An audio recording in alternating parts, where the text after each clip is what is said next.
COVID-19 hospitalizations are at some of the lowest points since the pandemic started. WDRB's Travis Ragsdale explains why cases may increase again, but doctors do not expect a surge at hospitals.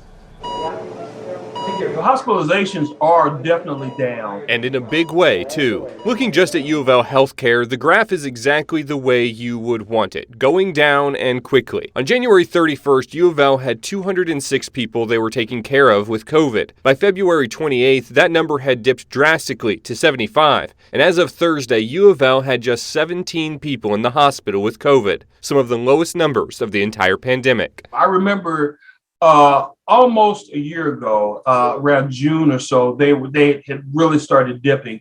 This was before Delta came on the scene. Infectious disease specialist Dr. Mark Burns knows the lull was needed. Right now, where we are is a good place for us to sort of catch our breath, if you will. Throughout all of Louisville, there are 43 people in the hospital with COVID. The lowest that number ever was last June, when 25 people were in the hospital with COVID. It's a long-needed, well-deserved, respite, if you will, for the moment.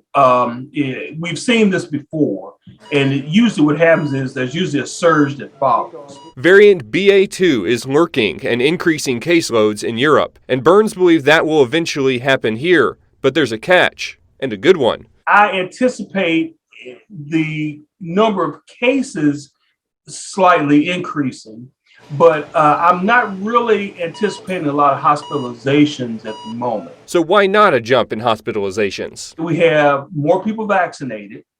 We have people vaccinated and boosted, and people who have actually been infected with Omicron. Travis Ragsdale, WDRB News.